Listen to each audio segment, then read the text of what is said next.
An essay about raising chickens got my best friend and co-founder into Yale and featured in the New York Times. Today, I'm breaking down how he turned an ordinary topic into an extraordinary story, and how you can too. I'm Kevin, co-founder of the Elevated School. I'm a Yale grad and breakdancer who's helped seniors from every background imaginable get into every single top 20 American college for the past 5 years. How? By using this one simple principle. Sensational stats plus sensational stories equals acceptance letter. In this video, I'll be sharing one of our secret weapons, what we like to call the relationship essay. It's one of the 4 proven Common App formulas, templates, structures we use year after year to get students just like yourself into their dream school. Here's what we'll do. First, I'll read Jeff's essay, then I'll explain how and why it works. That way you guys can leverage the same techniques in your own essays. Let's begin. Not all sons of doctors raise baby ducks and chickens in their kitchen, but I do. My dad taught me. While my childhood was spent in a deteriorating industrial town, my dad was raised during the onset of Mao Zedong's Cultural Revolution. After foregoing university so his sister could attend, my dad worked on a commune as a farmer. So while I grew up immersed in airy Beethoven melodies every morning, my dad grew up amid the earthy aromas of hay and livestock.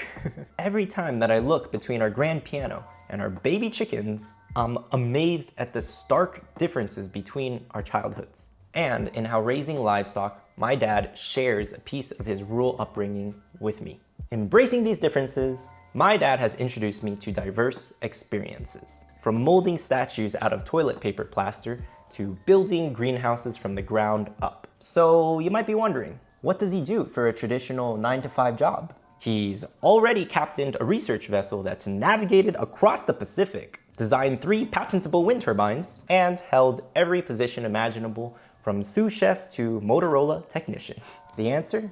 Nothing. He's actually a stay-at-home dad right now. My family is a matriarchy in a patriarchal community. Accordingly, I'm greeted with astonishment whenever I try to explain my dad's financial status. How lazy and unmotivated he must be. Many try to hide their surprise, but their furtive glances say it all. In a society that places economic value in the forefront of worth, these assumptions might apply to other individuals, but not to my dad.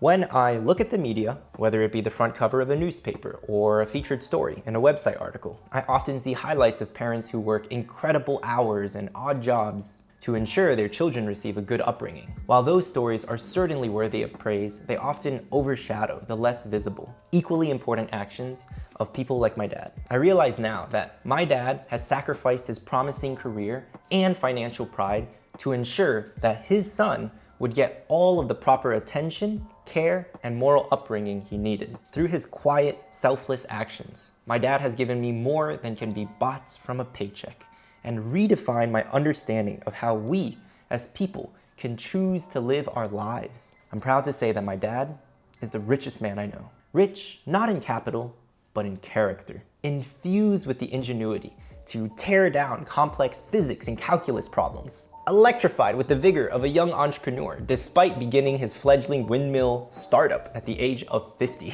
and imbued with the kindness to shuttle his son to practices and rehearsals. At the end of the day, it's those traits in people that matter more to me than who they are on paper. Stories like my dad's remind me that worth can come in forms other than a 6-figure salary. He's an inspiration, reminding me that optimism, passion, and creativity can make such a difference in a life as young as mine. It's those unspoken virtues that define me.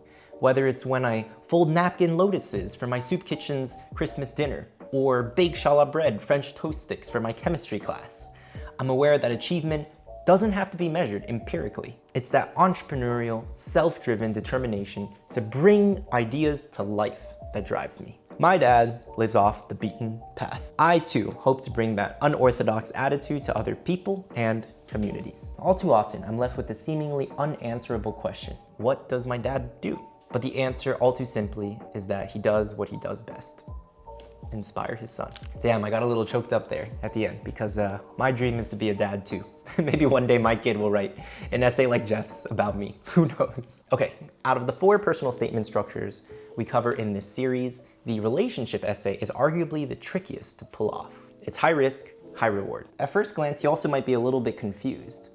After all, Aren't personal statements supposed to be all about me, me, me? So why does Jeff drone on and on about his dad? Plot twist.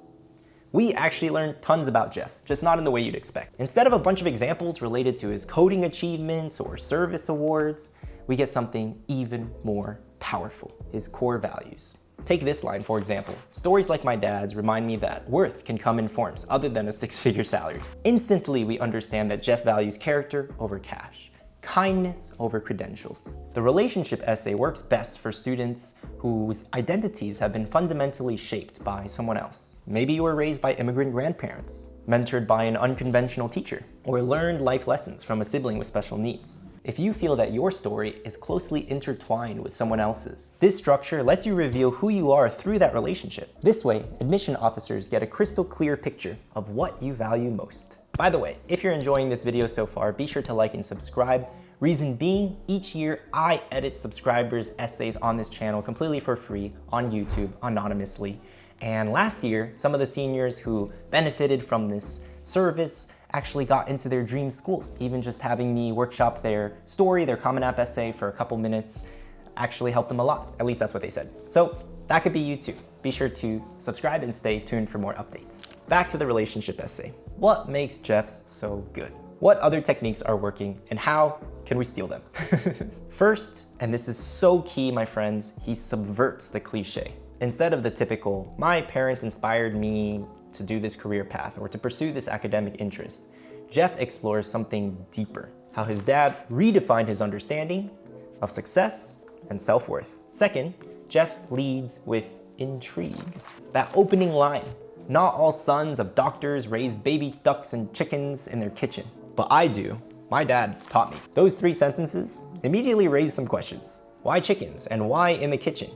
As readers, we can't help but continue on. Third, and most importantly, the chickens aren't random. They're actually a metaphor that represent the cultural bridge between his dad's Chinese rural upbringing and Jeff's American one. That contrast, the grand piano next to baby chickens, becomes a powerful image for how different backgrounds can coexist and enrich each other. But here's what makes this essay so brilliant. Jeff demonstrates emotional maturity by framing these differences as gifts, not gaps. Some teenagers might complain about raising chickens. Jeff sees it as his dad sharing precious pieces of his past. This perspective shift, it reveals so much intellectual maturity on Jeff's part. Here's another thing, guys. This strategic differentiation, it really matters, especially for East Asian, Southeast Asian, South Asian applicants. Breaking stereotypes is honestly critical. While Jeff's stats might have looked like every other Asian CS top applicant, his story was incredibly unique. One of a kind when compared to the rest of the applicant pool. In a sea of coding camps and math competitions, Jeff stood out. How? By embracing his family's agricultural roots, pun intended. Also, in Jeff's conclusion, he makes this final strategic move. He connects abstract values to concrete actions. Those examples, folding napkin lotuses at the soup kitchen, baking challah bread for chem class. These are not just random feel-good moments. They're carefully chosen proof points and anecdotes that his teachers later elaborated upon in their letters of recommendation, thus creating a cohesive application narrative. This coordination is admissions gold. When your personal statement, your teacher recs, your activities list, they're all telling the same story but from different angles, admission officers now get a consistent, holistic picture of who you are. Seriously, guys, if this is the only thing you learn from this video, I will have done my job. I'll be ecstatic. This is so powerful. It's like having multiple witnesses, testify to your character. And finally, the rich in character, not capital line, masterful messaging, guys. Jeff takes what could be seen or interpreted as a weakness, right? His dad's unconventional career path, and he reframes it as the source of his greatest strength. His core argument is that his unique upbringing gave him something no amount of money, no check could ever buy. Perspective on what really matters. This final paragraph seals the deal with a future focus. This is the unorthodox attitude that I hope to bring to other people and communities. That's not just a reflection on his past, it's a promise about his future contributions. Admission officers, They don't just want to know what kind of student you are right here, right now. If you've seen our other videos, you'll know that they want to understand who you'll become on campus and even post-graduation. Like, they will literally scribble on the file, oh, Kevin could be a future contributor to the Yale Globalist, or we envision Jeff, leading the Yale Sustainable Food Program. How do I know this? Because when I was accepted to Yale back in the day, my admissions officer mailed me a handwritten note that literally read, hey Kev, we really want you to attend Yale. We think you'd be a great fit specifically at YIRA, the Yale International Relations Association. Given your interest in diplomacy and your experience speaking multiple languages, plus your role as an Eagle Scout, we think you'd be an amazing fit at the Jackson Institute. Guys, that's a true story. If you guys want an inside peek at my own Yale admissions file from a few years back, feel free to check out this video here, or here. I can never figure out what corner it is, guys. So, ready to write your own relationship essay? Here's the detailed blueprint, the golden rule. This essay is ultimately about you, not them. Look, even though you're writing about someone else, the intention is to reveal your character, your growth, your values. I'll be the first to admit that Jeff kind of breaks this rule slightly, but do as we say, not as we do. Here's the structure I recommend. Opening, 10 to 20%. A brief, intriguing introduction of your key relationship and essential background on the other person's influence. Next, a transformation, 40 to 50%. Your transformation, right? The specific moments or realizations that changed you. Most importantly, at the application. This is your crux, your climax, how these insights resulted in tangible change in the real world, how they guided your current actions. And then finally, a short reflection, future-focused, where you articulate what you'll bring to college because of these newfound insights.